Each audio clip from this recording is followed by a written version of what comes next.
সিমলায় ED অফিসারের খোঁজে CBI তল্লাশি। উধাও ইডি অফিসার, বাড়িতে কোটি টাকার হদিশ। ঘুষ নেওয়ার অভিযোগে ইডি অফিসারের ঘাঁটিতে তল্লাশি। সিমলায় ইডি অফিসার, বিশাল দ্বীপের আস্তানায় অভিযান। উধাও ইডি অফিসার, সিমলার বাড়ি থেকে কোটি টাকার হদিশ। চণ্ডীগড়ে সিবিআই অভিযানের আগেই উধাও ইডি অফিসার, তারপরেই ইডি অফিসার বিশাল দ্বীপের খোঁজে সিমলায় সিবিআই। 13 দিন পার, এখনো অধরা তোলাবাজিতে অভিযুক্ত তৃণমূল কাউন্সিলর। এখনো অধরা বিধাননগরের 9 নম্বর ওয়ার্ডের তৃণমূল কাউন্সিলর সমরেশ চক্রবর্তী। এখনো তোলাবাজ কাউন্সিলরকে গ্রেপ্তার করতে পারল না পুলিশ।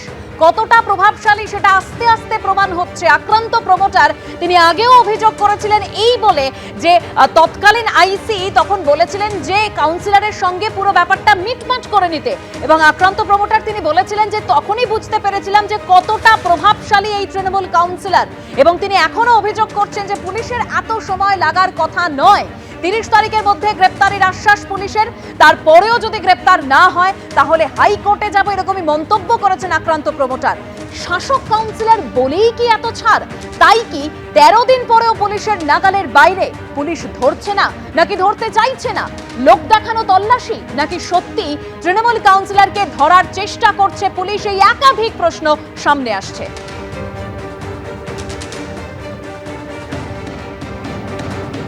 তেরো দিন অতিক্রম হলো, এখনো যে মূল অভিযুক্ত সমরেশ চক্রবর্তী 9 নম্বর ওয়ার্ড কাউন্সিলর, তোলাবাজ কাউন্সিলর, এখনো অ্যারেস্ট হয়নি। আজকে আইসি সাহেবের সাথে এসেছিলাম, দেখা করলাম, উনি বললেন, আশ্বস্ত করলেন চেষ্টা চালাচ্ছি আমরা, বাইরে কোথায় টিম পাঠিয়েছে, ইমিডিয়েটলি অ্যারেস্ট করবে বলছে। ঠিক আছে, উনি কথা দিয়েছেন, ঠিক আছে, ইমিডিয়েটলি অ্যারেস্ট করবে। যদি কোনো রকম ভাবে অ্যারেস্ট করা গড়িমসি হয় তাহলে কি আপনি কোনো পদক্ষেপ নেবেন? না না, সে তো অবশ্যই গড়িমসি, সেটা এই 30 তারিখের ডেটটা আছে, দেখে নিই, তারপরে পরবর্তীকালে ভাববো কি করব।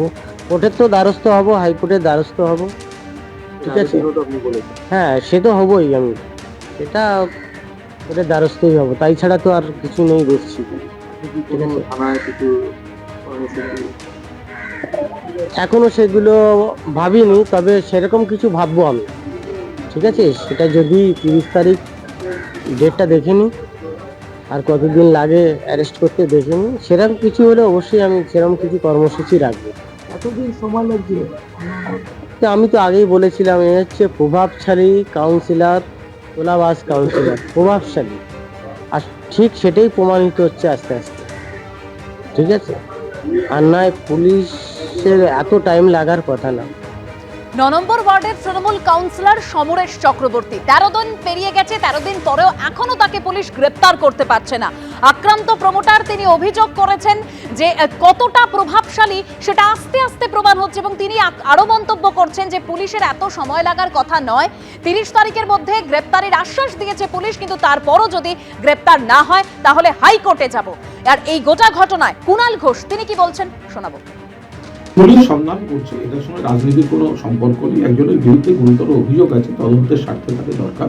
পুলিশ খোঁজ করছে, নিশ্চিতভাবে পুলিশ প্রশাসন আইনের পথে চলছে, পুলিশ চেষ্টা করছে, এবং কেউ একদম আত্মগোপন করে থাকার চেষ্টা করছেন। আমরা আশাবাদী পুলিশ তাকে ধরে নেবে। তৃণমূল দলের পক্ষ থেকে কোনো পদক্ষেপ এখনো পর্যন্ত করা হয়নি অভিযুক্ত কাউন্সিলরের বিরুদ্ধে? তৃণমূল যখন যেখানে যে সময় যেখানে দরকার যথাযথ পদক্ষেপ করেছে, যত বড় নেতাই হোক, দলের মহাসচিবের ক্ষেত্রেও পদক্ষেপ নিয়েছে। ফলে এইখানে একজন কাউন্সিলরের ক্ষেত্রে নিচ্ছে না, এটা ঠিক কথা নয়।